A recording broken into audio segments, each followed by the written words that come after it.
Assalamualaikum to all my uni students. I hope you all are doing well. Welcome to the Calculus 4x4 GPA lecture series. Lecture number 17 इंशाल्लाह start कर रहे होंगे इस video के अंदर। I hope कि आप लोग को ये 4x4 GPA लेक्चर सीरीज़ काफ़ी ज़्यादा प्रोडक्टिव लग रही होगी, और अगर ऐसा हो रहा है तो हमारे चैनल को लाजमी सब्सक्राइब लाइक शेयर ज़रूर करें और अपने उन दोस्तों के साथ शेयर करें जो कैलकुलस में काफ़ी ज़्यादा स्ट्रगल कर रहे हैं। और फिर से मैं एक और चीज़ बताना चाहता हूँ, अगर आप मुझसे पर्सनलाइज ट्यूशन लेना चाहते हैं कैलकुलस के लिए तो ये मेरा जो है वो व्हाट्सएप नंबर है, आप इस पर मुझसे कॉन्टैक्ट कर सकते हैं। इंशाल्लाह मैं अपनी ग्रेट एक्सपर्टीज़ के साथ आप लोग को जो है वो इंटरटेन कर रहूँगा। 1v1 सेशन प्रोवाइड किया जाएगा, प्रॉपर नोट्स प्रोवाइड किए जाएंगे, हर वीक जो है आपका टेस्ट लिया जाएगा, और क्विज़ेस और असाइनमेंट में भी मैं आपकी हेल्प कर रहा हूँ। जो यूनी के अंदर आपको जो है वो क्विज़ेस और असाइनमेंट मिलेंगे उसके अंदर भी मैं आपकी जो है वो हेल्प कर रहा हूँ, उनको किस तरह आपने सॉल्व करना है। ठीक है, ये कंप्लीट पैकेज इंशाल्लाह मैं आपको दे रहा हूँ। एनीवेज जल्दी से स्टार्ट करते हैं भाई। लेक्चर नंबर 17 के अंदर अब हम पढ़ेंगे टोटल डिफरेंशियल कोफिशिएंट। ठीक है, टोटल डिफरेंशियल कोफिशिएंट होता क्या है, बेसिकली जैसे आपने डेरिवेटिव्स पढ़े थे ना, तो उसी का जो है वो एडवांस वर्जन है भाई ये डिफरेंशियल कोफिशिएंट।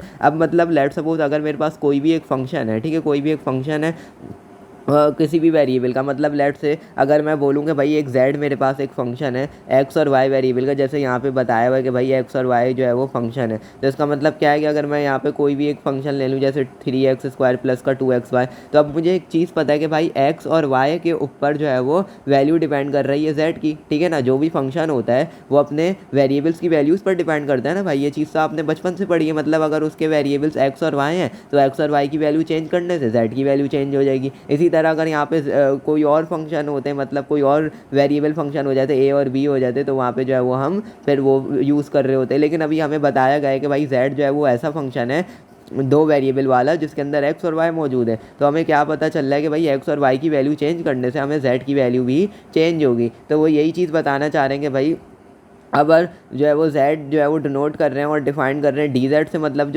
जो x और y की वैल्यू को चेंज करने से हमारे पास जो z पे चेंज आ रहा है वो हमने प्रोवाइड करवा दिया है dz से, मतलब उसको हम रिप्रेजेंट करवा रहे हैं dz से। ये है change in value of z। ठीक है, चेंज इन z है ये, और ये किसके बराबर होगा, partial z over partial x के। अच्छा, ये पार्शल क्या होता है ये भी मैं आपको बता देता हूँ। जैसे आपने डिफरेंशिएशन पढ़ी थी d ओवर dx, तो वो की टोटल डिफरेंशिएशन, ये पार्शल है, मतलब इसके अंदर जो है वो पार्शली डिफरेंशिएट कर रहे होंगे। पार्शली डिफरेंशिएट आप लोगों ने सेकंड ईयर में पढ़ा होगा किस तरह करते हैं, जो जिस वेरिएबल के रिस्पेक्ट से कर रहे होते हैं उसके अपोजिट वाला variable as a constant treat हो रहा होता है। आई होप ये आपको समझ आ रही होंगी चीज़ें, सेकंड ईयर में अगर अच्छे टीचर से पढ़ा है तो पता होगा भाई, अगर नहीं भी पढ़ा तो इंशाल्लाह टेंशन नहीं ले, आपका भाई है ना, सारी चीज़ें बिल्कुल स्टेप बाय स्टेप से कहूँगा, सही है ना। तो इसका फॉर्मूला ये होता है भाई partial z over partial x dx plus partial z over partial y dy। मतलब जिस वेरिएबल के रिस्पेक्ट से आपने जो है वो पार्शल डिफरेंशिएशन की है उसी का चेंज से मल्टीप्लाई कर देंगे। जैसे x से करी थी तो dx, पार्शल y से करा है तो dy। इसी तरह अगर z होता तो पार्शल z हो जाता।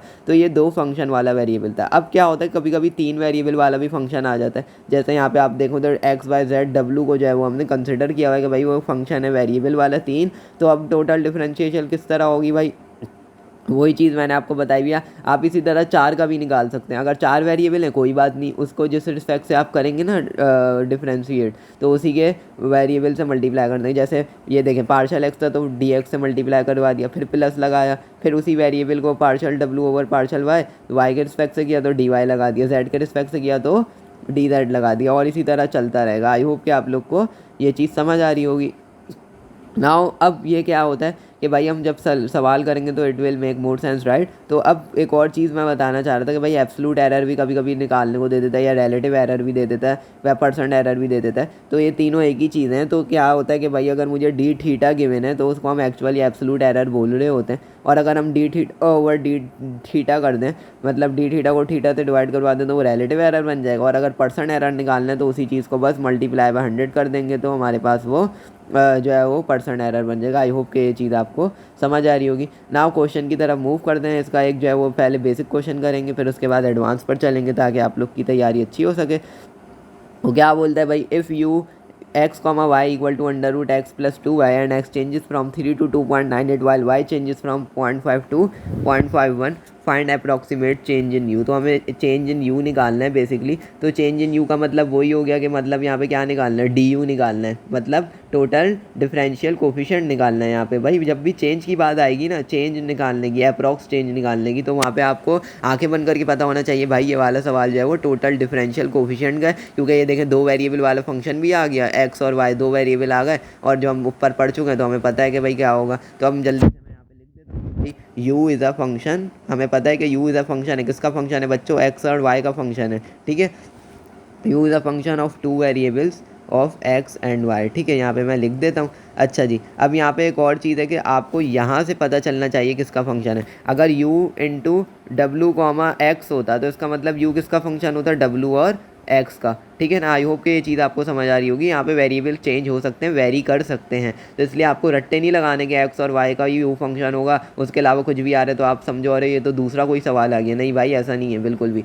सिंध बोर्ड वालों ने पढ़ा के ना रट्टे लगवा लगवा के बच्चों के सारे जो है वो दरारें हिला दी हैं, मतलब बुनियादें हिला दी हैं। अच्छा जी, अब टोटल डिफरेंशियल कोफिशिएंट निकालते हैं, TDC में इसकी शॉर्ट फॉर्म लिख रहा हूँ। ठीक है ना, अब क्या है कि भाई यहाँ पर हमें पता है कि डी यू का हम ऊपर फार्मूला पढ़ चुके हैं। क्या होता है, हमें पहले यू को ही जो है वो डिफरेंशिएट करवाना होता है, पार्शियल डिफरेंशिएट एक्स के रिस्पेक्ट से, पार्शियल यू और पार्शियल एक्स, और उसके चेंज से मल्टीप्लाई, फिर प्लस करवाएंगे वाई के रिस्पेक्ट से, और फिर उसके चेंज से मल्टीप्लाई। आई होप कि आपको समझ आ रहा होगा। नाउ व्हाट अबाउट, अब मुझे पता है पार्शियल यू और पार्शियल एक्स तो मैं निकाल लूँगा, पार्शियल यू और पार्शियल वाई भी निकालूंगा, डी एक्स और डी वाई कैसे निकालूंगा। अब ये डी एक्स क्या है बच्चों, ये डी एक्स क्या है, बेसिकली एक चेंज है ना, ये चेंज है। मतलब लेट से अगर मैं आपको एक एग्जाम्पल दूँ भाई, कि एक पॉइंट ए है, इधर मेरा डिस्टेंस 10 है, और एक पॉइंट बी है, इधर मेरा डिस्टेंस 20 है। तो मुझे इस बीच का डिफरेंस निकालना है कि बी से ए में जाने के लिए क्या डिफरेंस है। तो मैं फाइनल माइनस इनिशियल कर दूंगा, 20 माइनस 10, तो मेरे पास 10 का डिफरेंस आ जाएगा। सही है ना। तो इसी तरह डी एक्स के लिए मुझे जो वैल्यू दी हुई है कि चेंज कहाँ से हो रहा है, 3 से 2.98 तक हो रहा है। तो इसका मतलब क्या हुआ कि चेंज जब भी हमें निकालना होता है किसी भी चीज़ के अंदर, डेल्टा जब भी निकालना होता था तो आप क्या करते थे, फाइनल माइनस इनिशियल वैल्यू। तो यानी क्या हो जाएगा, 2.98 माइनस का 3 आ जाएगा, तो ये बन जाएगा माइनस का 0.02 आ गया। ठीक है ना, वो 0.02 आ गया हमारे पास। अब जो है वो क्या करेंगे हम बेसिकली, अब हमारे पास जो है वो यहाँ पर 2.98 था। अब डी वाई जो है वो हम कैसे निकालेंगे, डी वाई के लिए हम क्या करेंगे, 0.51 माइनस का 0.5, क्योंकि ये देखें आप में हमारे पास यहाँ पे 0.5 से चेंज होकर 0.51 पे गया है, तो ये क्या हो जाएगा, ये हो जाएगा 0.01 हो जाएगा। ठीक है ना, ये हमारे पास क्या आ जाएगा, 0.01। अब हमने डी वाई की वैल्यू भी निकाल ली और डी एक्स की वैल्यू भी निकाल ली। अब बेसिकली हम करेंगे क्या यहाँ पर, अब हम बेसिकली यहाँ पर जो है वो पार्शियल यू और पार्शियल एक्स की वैल्यू निकालेंगे। तो पार्शियल यू और पार्शियल एक्स की वैल्यू कैसे निकालूंगा, मुझे पता है कि भाई जो फंक्शन है under root x plus 2y, तो इसका जो है वो पार्शियली डिफरेंशिएट किस तरह करेंगे। हमें पता है कि भाई जब भी पावर में डेरिवेटिव लेना होता है तो क्या होता है, पावर पीछे, पावर में से एक माइनस, ठीक है ना, और फिर बेस का डेरिवेटिव, यानी x प्लस 2y का डेरिवेटिव। तो x प्लस 2y का डेरिवेटिव अगर हम x के रिस्पेक्ट से ले रहे तो x का तो 1 हो जाएगा, और 2y एज अ कॉन्स्टेंट है तो 2y का क्या हो जाएगा, 0 हो जाएगा। तो इसका मतलब क्या हो जाएगा, 1 प्लस 0 आ गया मेरे पास, और ये 1/2 माइनस 1 है, तो ये नेगेटिव का 1/2 हो जाएगा। और जब नेगेटिव का 1/2 को हम नीचे लेके जाएंगे तो ये क्या बन जाएगा, ये पॉजिटिव का बन जाएगा। और इसको मैं दोबारा रूट में लिख सकता हूँ, बिल्कुल लिख सकते हैं सर। तो ये मेरे पास आ जाएगा, और 1 से जब मल्टीप्लाई होगा तो एज इट इज़ यही हमारे पास वैल्यू आ जाएगी किसकी, partial u over partial x की। नाउ मूव करते हैं भाई partial y over partial u over partial y के ऊपर। तो partial u over partial y के लिए जब हम डेरिवेट करेंगे, इसको डिफरेंशिएट, पार्शियली डिफरेंशिएट करेंगे, तो क्या होगा, पावर पीछे, पावर में से एक माइनस, सही है ना। और अब जो है वो x को एज अ कांस्टेंट ट्रीट करेंगे, क्योंकि आप y के रिस्पेक्ट से ले रहे हैं, तो x का जो है वो 0 हो जाएगा, और 2y का क्या हो जाएगा बच्चों, 2 हो जाएगा सिंपली। तो 2 से 2 तो कैंसिल हो गया। अब ये 1/2 माइनस 1 करेंगे तो नेगेटिव का 1/2, और नेगेटिव का 1/2 नीचे जाएगा तो पॉजिटिव का, यानी 1/√x प्लस का 2y आ गया मेरे पास। नाउ अब मैं क्या करूँगा, अब मेरे पास partial u over partial y की भी वैल्यू है, partial u over partial x की भी वैल्यू है, डी एक्स की भी वैल्यू है, डी वाई की वैल्यू है। Now putting all the equations, all the values in equation 1, तो what we are getting, d u equal to 1/√2 x plus 2y, ठीक है ना, इंटू माइनस का 0.01 सॉरी, प्लस का 1/2 √x प्लस 2y इंटू 0.01 आ गया। अब यहाँ पे क्या करेंगे हम, जल्दी से इसको कैलकुलेटर से आप सॉल्व कर लें, तो जो आंसर आएगा वो 0 आएगा। मतलब x और y की वैल्यूज़ को इतना चेंज करने से जो u के ऊपर चेंज आएगा वो 0 आएगा। मतलब कोई इतना ज़्यादा फ़र्क नहीं पड़ेगा। आई होप कि आप लोग को ये क्वेश्चन समझ आया होगा। ठीक है, बेसिकली इसमें यही करना था कि हमने जो है वो u को एज अ फंक्शन x और y ट्रीट करके जो है वो du यानी चेंज निकाला u के अंदर, और dx की वैल्यू निकाली पहले, फाइनल माइनस इनिशियल dy की निकाली, और फिर डिफरेंशिएट कर दिया पार्शली, तो हमारे पास आंसर आ गया। आई होप कि ये क्वेश्चन आपको क्लियर हुआ होगा। नाउ अब मूव करते हैं भाई नेक्स्ट क्वेश्चन के ऊपर। सो नेक्स्ट क्वेश्चन में क्या बोलता है भाई, नेक्स्ट क्वेश्चन में बोल रहा है find percent error in volume v equal to x y z. ठीक है ना, v equal to x y z of a parallelepiped if 2 decreases by if decreases by 2%। ठीक है, जेड है ये, and x and y increases by 0.75%। तो भाई percent error का सवाल है। अब परसेंट एरर का मैंने आपको फार्मूला दिखा चुका था ऊपर जब हमने पढ़ा था। तो क्या फार्मूला था बच्चों, हमारे पास था भाई D theta over theta multiply by 100। ये कब था, जब हमें परसेंट एरर थीटा में निकालना था। लेकिन अभी हमें जो है वो परसेंट एरर किस में निकालना है, सवाल के अंदर हमें परसेंट एरर निकालना है भाई वॉल्यूम के अंदर। तो इसका मतलब थीटा की जगह क्या आ जाएगा, वी आ जाएगा, यानी d v over v multiply by 100 जो होगा वो हमारे पास फार्मूला हो जाएगा। ठीक है ना। अच्छा जी, अब v की वैल्यू हमें बताई हुई कि एक्स वाई जेड के बराबर है। ठीक है ना, एक्स वाई जेड के बराबर है।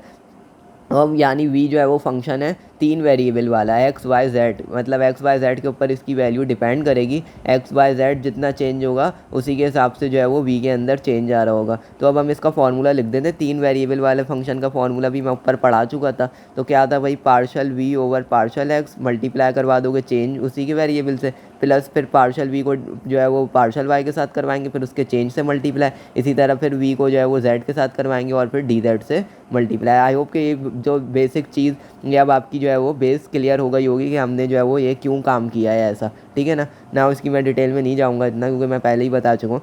ना पार्शल v और पार्शल x जब हम निकालेंगे तो वो कैसे निकालेंगे भाई, मुझे पता चल रहा है कि भाई जब मैं x के रिस्पेक्ट से यहाँ जो है वो डिफरेंशिएट करूँगा तो वाई जेड क्या होंगे, कांस्टेंट ट्रीट होंगे, और एक्स का जो डेरिवेटिव वो 1 होगा, यानी वाई जेड आ जाएगा। सही है ना। अब यहाँ पे कुछ बच्चे आइंस्टाइन की औलादे सोच रहे होंगे सर यहाँ पे प्रोडक्ट रूल क्यों नहीं लग सकता, product rule u dot v वाला। तो अल्लाह के बंदे भाई पार्शियली डिफरेंशिएट जब भी आप करते हो तो दूसरा जो प्रोडक्ट रूल कब लगता है, जब दोनों वेरिएबल हो, मतलब u v दोनों वेरिएबल हो। अभी हम एक को वेरिएबल ले रहे हैं, दूसरे को एज अ कांस्टेंट ले रहे हैं। वाई जेड जो है वो यहाँ पे कांस्टेंट है, सिर्फ एक्स वेरिएबल है, क्योंकि पार्शियली में यही होता है, मैंने आपको बता चुका हूँ। ठीक है ना, तो इसमें इतनी वो वाली बात नहीं है। Partial v over partial y जब हम करेंगे, अब हम एक्स और जेड को कांस्टेंट ले रहे हैं और वाई को वेरिएबल ले रहे हैं, तो वाई का 1 हो गया और एक्स जेड बन जाएगा। इसी तरह partial v over partial Z जब मैं करूँगा तो जेड का 1 हो जाएगा और एक्स वाई आ जाएगा। सही है ना। नाउ अब ये मेरे पास तीनों वैल्यूज आ गई। अब डी जेड निकालना है, डी जेड डी एक्स और डी वाई निकालना है, डी एक्स डी वाई और डी जेड। ये कैसे निकलेंगे, ये समस्या है भाई। तो अब हम जो है वो थोड़ा सा गौर व फिक्र करते हैं, तो हमें एक चीज़ नज़र आ रही है सवाल के अंदर कि जेड जो है वो डिक्रीज़ हो रहा है 2% से। तो 2% से डिक्रीज़ हो रहा है, मतलब इसके अंदर 2% का चेंज आ रहा है। जब भी ये आ रहा हो कि increase by this decrease by this, तो इसका मतलब यही होता है कि वो डी जेड की वैल्यू है। सही है, मतलब अगर जेड है तो डी जेड है, एक्स है तो डी एक्स है, मतलब वो चेंज ही बता रहे होते हैं इनडायरेक्टली, वो हमें चेंज ही बता रहे होते हैं कि भाई डी एक्स है तो ये है और डी वाई है तो ये है। तो अब मुझे पता चल रहा है कि भाई इंक्रीज़ डिक्रीज़ बाय 2% है, तो इसका मतलब डिक्रीज़ हो रही है तो नेगेटिव साइन आएगी, ये बात तो आपको पता ही है। और 2% को अगर आप जो है वो नॉर्मली कन्वर्ट करें 100 से डिवाइड करके तो बन जाता है 0.02 जेड। तो मतलब जेड के अंदर 0.02 चेंज आया। इसी तरह डी एक्स के अंदर कितना चेंज आया, भाई ये वीडियो पॉज करके भाई आपको खुद बताना चाहिए ये बात। तो ये 0.75 इंक्रीज़ हुआ है तो प्लस का साइन आएगा, और 0.75 को डिवाइड करेंगे 100 से तो ये बन जाएगा 0.0075। ठीक है ना, इंटू एक्स। और इसी तरह डी वाई में भी सेम है, तो डी वाई भी आ जाएगा 0.0075 इंटू वाई। ठीक है, अब जल्दी से वैल्यूज़ पुट करवा देते हैं तो हमें जो है वो ईज़िली आंसर मिल जाएगा। तो ये डी वी बराबर आ गया मेरे पास माइनस के 0.02 जेड के। ठीक है ना, इंटू सॉरी क्या लिख दिया, ये मेरे पास आ जाएगा इक्वेशन में पुट करवाना है तो y into Z into 0.0075 x के, प्लस का मेरे पास आ जाएगा भाई एक्स जेड इंटू 0.0075 वाई के, और इसी तरह प्लस का एक्स वाई मेरे पास इंटू माइनस का 0.02 जेड के। ठीक है, ये मेरे पास आ गया। नाउ अब मैं क्या करूँगा, अब मुझे एक और चीज़ इसके अंदर पता चल रही है कि भाई इसको जब मैं सबको सॉल्व करवा रहा हूँ कैलकुलेटर से, तो मेरे पास जो बन रहा है वो बन रहा है माइनस का 0.005 इंटू एक्स वाई जेड। ठीक है ना, और अब मैं क्या करूँगा, परसेंट एरर निकाल लूँगा, क्योंकि डी वी की वैल्यू मिल गई मुझे, ठीक है, वी की वैल्यू मुझे सवाल में गिवन है, तो परसेंट एरर का फॉर्मूला हमारे पास पूरा हुआ चाहता है। डी वी और वी जो है वो, ये सारा हमने जो लंबी लंबी कहानियाँ करी थी वो डी वी की वैल्यू ही निकालने के लिए करी थी। तो अब हम एरर का जो है वो यहाँ फार्मूला लिख देंगे भाई, प्यारा सा जो हमारा फार्मूला है बच्चों, ठीक है ना। आई होप कि आप लोग को ये बोर वोर नहीं हो रहे होंगे, आप लोग सो नहीं रहे होंगे जैसे कैलकुलस की क्लास में आप लोग यूनिवर्सिटी में सो रहे होते हैं, क्योंकि मैं चाहता हूँ भाई इंटरटेन करते करते साथ साथ पढ़ाता रहूँ, ऐसी कोई दिक्कत नहीं है, ठीक है ना। तो d v over v multiply by 100 करेंगे बच्चों, तो डी वी की वैल्यू आ जाएगी माइनस का 0.005। एक्स वाई जेड हमने निकाली है, वी की वैल्यू एक्स वाई जेड हमें सवाल में गिवन है, तो एक्स वाई जेड से एक्स वाई जेड क्या हो जाएगा, कैंसिल हो जाएगा। तो मल्टीप्लाई बाय 100 माइनस का 0.005 मल्टीप्लाई बाय 100 कितना हो जाएगा, माइनस का 0.5% जो है वो एरर हमने कैलकुलेट कर लिया। सो that's all for this question. I hope कि आपको ये क्वेश्चन जो है वो अच्छा लगा होगा। अब हम इंग्लिश में एक अंग्रेज़ी में लाइन भी लिख दें ताकि टीचर फुल इम्प्रेस हो जाए, 4 GPA देने में वो कोई जो है वो सोचे भी ना। तो volume is decreasing by 0.5%। Sir ये कैसे पता चला डिक्रीज़ हो रहा है भाई, तो डिक्रीज़ इस वजह से हो रहा है क्योंकि नेगेटिव की साइन यहाँ पे आई है, इस वजह से जो है वो डिक्रीज़ का हमें पता चल रहा है। अगर यहाँ नेगेटिव की साइन नहीं होती तो हम लिखते volume is increase by 0.5%। I hope कि आपको ये लॉजिक समझ आ रही होगी। ये बहुत इंपॉर्टेंट कॉन्सेप्ट है, टीचर ये चीज़ चेक करेगा कि बच्चे को ये चीज़ पता है कि भाई डिक्रीज़ हो रहा है या इंक्रीज़ हो रहा है, या ऐसी रट्टा मार के आया हुआ था कि नेगेटिव 0.5 आंसर आएगा तो वही आ गया, ठीक है ना। तो इस चीज़ का ख्याल करना है आपने। नाउ अब इसी जो है वो टॉपिक का लास्ट क्वेश्चन देख लेते हैं इंशाल्लाह, ताकि आप लोग के सारे कॉन्सेप्ट क्रिस्टल क्लियर हो। सो लास्ट क्वेश्चन देख लेते हैं भाई, बिल्कुल सेम क्वेश्चन है पुराना वाला। अगर आप लोग जो है वो आपको समझ आया तो भाई मैं आपको बोलूँगा कि इसको जो है वो वीडियो पॉज करके आप खुद करने की ट्राई करें। क्या बोलते हैं भाई, find the percent accuracy in the lateral surface area s equal to pi r under root r square plus h square of a cone if the radius is 6 with an accuracy of 1% and height is 8 with an accuracy of 0.2%। तो भाई जो है वो accuracy जो हमें percent निकालना है, ठीक है ना, सरफेस एरिया के अंदर। तो रेडियस की जो वैल्यू है वो 6 है, ठीक है, और जो है वो हाइट हमें 8 दी हुई है। तो भाई बिल्कुल सेम वही क्वेश्चन है। क्या होगा कि भाई पहले तो फंक्शन हमें दिया हुआ है सरफेस एरिया का, pi r under root r square plus h square, सही है ना। अच्छा जी, परसेंट एरर का क्या फार्मूला लिख लेते हैं, वो भी किसके बराबर होगा भाई, D S over S multiply by 100, ठीक है ना, क्योंकि एस के अंदर एरर निकालना है, सही है। नाउ अब डी एस का फार्मूला क्या होगा, डी एस का फार्मूला क्या होगा भाई बता चुका हूँ, दो फंक्शन के ऊपर डिपेंड कर रहा है, आर और एच के ऊपर। तो ये हो जाएगा partial s over partial r into d r plus का partial s divide by partial h into d h, ठीक है ना, ये फार्मूला होता है। अब डी आर की वैल्यू कैसे निकालेंगे बच्चों, डी आर की वैल्यू में पता चल रहा है कि भाई 1% एक्यूरेट दी हुई रेडियस, तो इसका मतलब क्या हुआ कि 0.01 आर हो जाएगा। इसी तरह डी एच में 8 जो है वो हमें कितना दिया हुआ है, 0.2% दिया हुआ, तो ये हो जाएगा 0.002, ठीक है ना, 002 एच आ जाएगा मेरे पास, सही है। अच्छा जी, अब क्या है भाई, हमें पता चल गया कि यहाँ पर जो है वो आर और एच की जो हमें वैल्यू है, आर की वैल्यू 6 दी हुई है और जो एच है वो उसकी वैल्यू 8 दी हुई है, ठीक है ना। तो यहाँ पे हम वैल्यूज़ पुट करवा देंगे, तो डी आर की वैल्यू मेरे पास फाइनली आ जाएगी 0.06 और डी एच की वैल्यू मेरे पास आ जाएगी 0.02, सही है ना। अब मैं पार्शल एस और पार्शल ओवर आर की निकालूंगा, तो मैं डायरेक्टली यहाँ पे, हम जाहिर सी बात है आपको पता ही है डेरिवेटिव किस तरह लेना है, तो हम जो है मैं डायरेक्टली मैंने जो है वो निकाल के रखी हुई कैलकुलेटर से मैं वो लिख देता हूँ, आप लोग खुद जो है वो ट्राई कर लीजिएगा इसको। तो 68/5 पाई आ रही है मेरे पास, और इसी तरह partial s over partial H की जो वैल्यू आ रही है वो आ रही है 24/5 पाई। तो अब मैं इसको जो है वो इस वाली इक्वेशन में जब पुट करवाऊंगा सारी वैल्यू, क्योंकि डी आर भी पता है मुझे, ठीक है, डी एच भी पता है, इसी तरह partial s over partial r भी पता है, partial s over partial h भी पता है। तो इसका मतलब डी एस की वैल्यू मेरे पास जो सारी वैल्यूज़ को पुट करके आ रही है वो आ रही है 0.912 पाई आ रही है, ठीक है ना। अब परसेंटेज एरर निकाल लेंगे, परसेंट एरर किस तरह निकालते हैं भाई, वही है D S over D S over S. तो यानी डी एस की वैल्यू क्या आई है 0.912 पाई, और डी एस की वैल्यू क्या होगी। अब एस की वैल्यू के लिए आप क्या करोगे, जो आर और एच की वैल्यूज़ है ना 6 और 8, वो यहाँ पे पुट करवा दोगे पाई इंटू आर, तो जो है वो आपको जो है वो 60 पाई मिल जाएगा। यहाँ से 60 पाई इसकी एस की वैल्यू आ गई, तो वो जल्दी से मैं यहाँ पुट करवा देता हूँ, 60 पाई इंटू मल्टीप्लाई बाय 100 करते हैं, पाई से पाई कैंसिल हो गया, ठीक है ना। और यहाँ पे जो है वो मेरे पास परसेंट एरर बन जाएगा 1.5% जो है वो मेरे पास परसेंट एरर आ जाएगा। आई होप कि आप लोग को जो है वो ये क्वेश्चन क्लियर हुआ होगा, और जो है वो इसी तरह हमने सारे क्वेश्चन जो है वो सॉल्व कर लिए। बच्चों की तरह जो है वो। तो that's all for this lecture. I hope कि क्वेश्चन जो है वो आपको लेक्चर प्रोडक्टिव लगा, अगर लगा तो भाई अपने जो है दोस्तों के साथ लाजमी शेयर करें और लाइक सब्सक्राइब ज़रूर करें। And that's all from your unknown engineer. Until then see you.